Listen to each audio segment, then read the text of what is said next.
My self Reema Singh. Welcome to my YouTube channel Reema science point. आज हम आपको बायोमोलिक्यूल्स के बारे में बताएंगे, तो चलिए स्टार्ट करते हैं।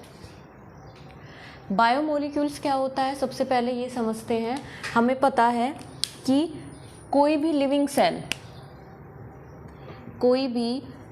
सेल मॉलिक्यूल्स से मिलकर बनी होती है, जिसको हम क्या कहते हैं, सेलुलर पूल।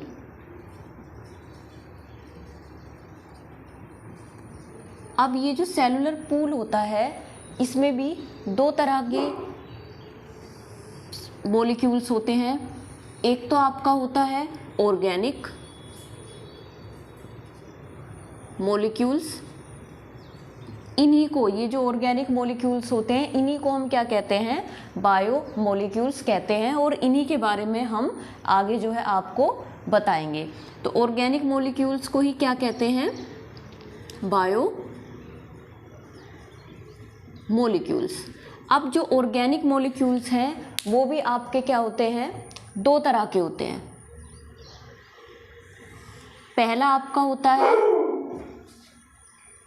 माइक्रोमोलिक्यूल्स और दूसरा आपका होता है मैक्रोमोलिक्यूल्स।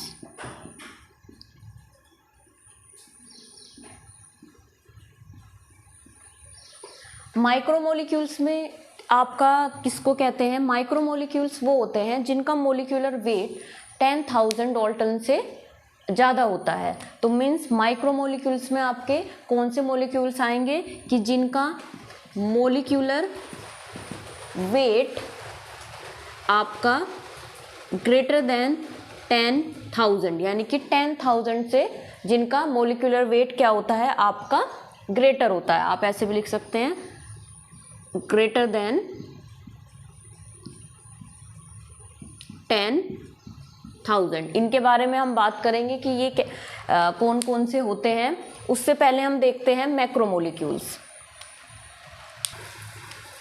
तो 10,000 डाल्टन से जिसका मोलिकुलर वेट ज़्यादा होता है, लेकिन ये हमारे क्या होते हैं, मैक्रो। यहाँ पे मैक्रो आएगा, ये आप सही कर लेना, और यहाँ पे आपका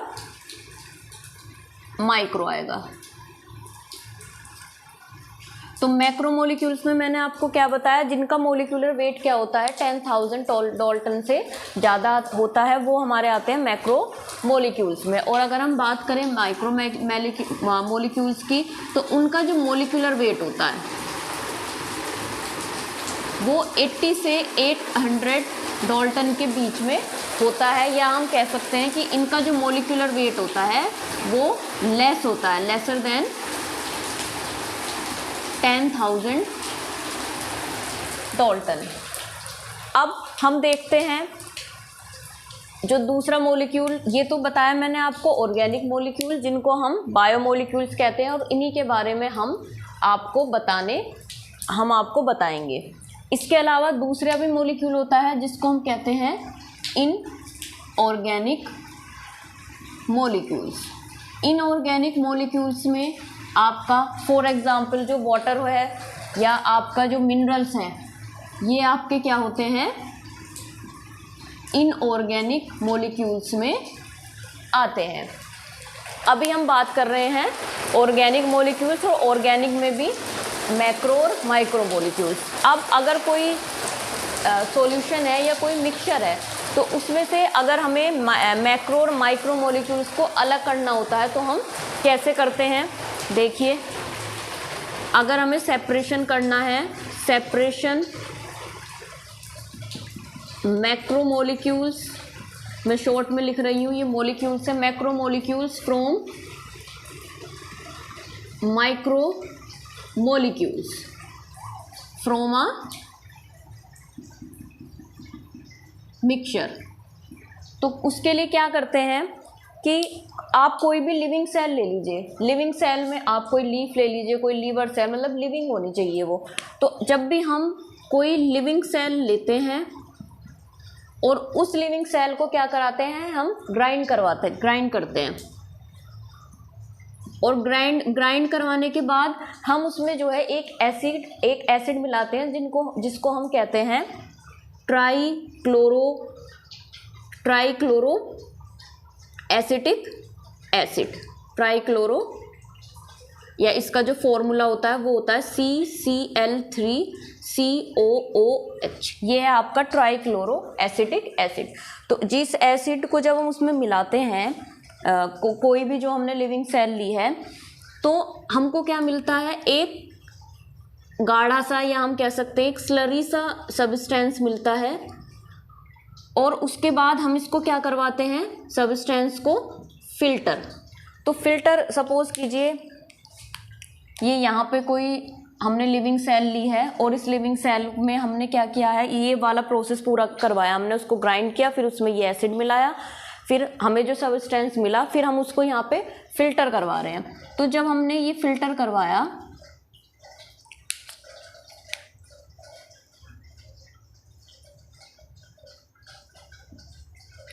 तो आपका जो है जो सब्सटेंस फिल्टर हो जाएगा वो तो आपका कहलाता है फिल्टरेट।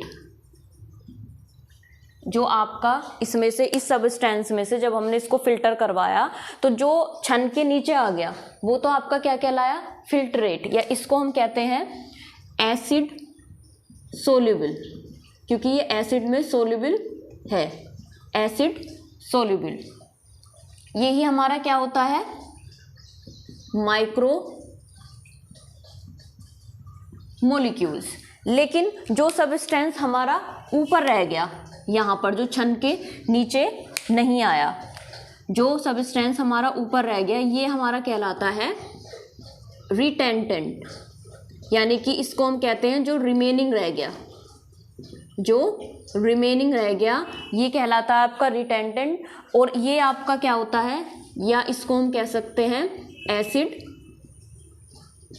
Insoluble, acid insoluble. और यही हमारे क्या कहलाते हैं, मैक्रो मोलिक्यूल्स। तो यहाँ तक आपको समझ में आया। अब हम देखते हैं कि माइक्रो और मैक्रो मोलिक्यूल्स हमारे कौन कौन से होते हैं।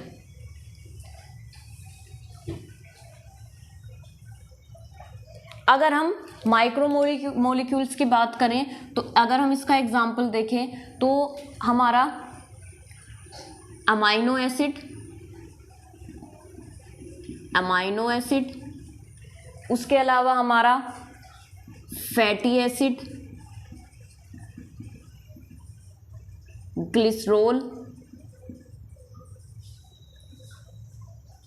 मोनोसेक्राइड्स,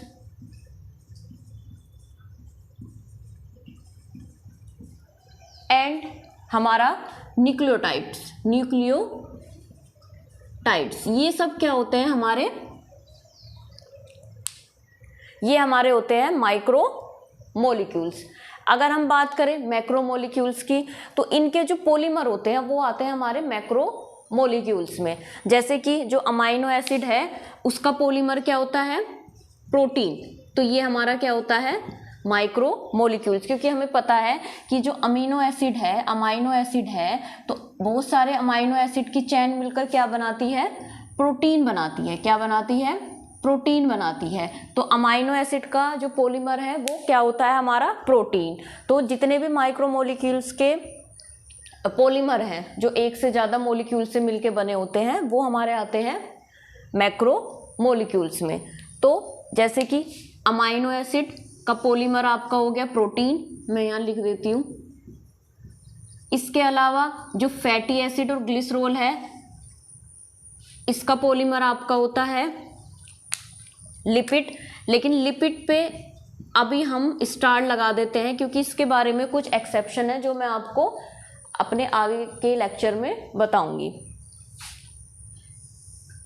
इसके अलावा पॉलीसेक्राइड्स एंड आपका जो न्यूक्लियोटाइड्स है उससे आपका क्या बनता है, आपका जो डीएनए और आरएनए, और डीएनए और आरएनए हमारा किससे बनता है, ये सभी आपको पता है। तो ये थे हमारे बायोमोलिक्यूल्स क्या होते हैं, कितने टाइप के होते हैं और उनके एग्जाम्पल कि कौन कौन से होते हैं। तो मैं अपने आगे वाले लेक्चर में आपको जो है पहला माइक्रोमोलिक्यूल्स बताऊंगी जिसका नाम है अमाइनो एसिड। तो अगर आपको मेरी वीडियो अच्छी लगी तो लाइक करें, शेयर करें और सब्सक्राइब करें और बेल आइकन का बटन दबाना नहीं भूलें। धन्यवाद।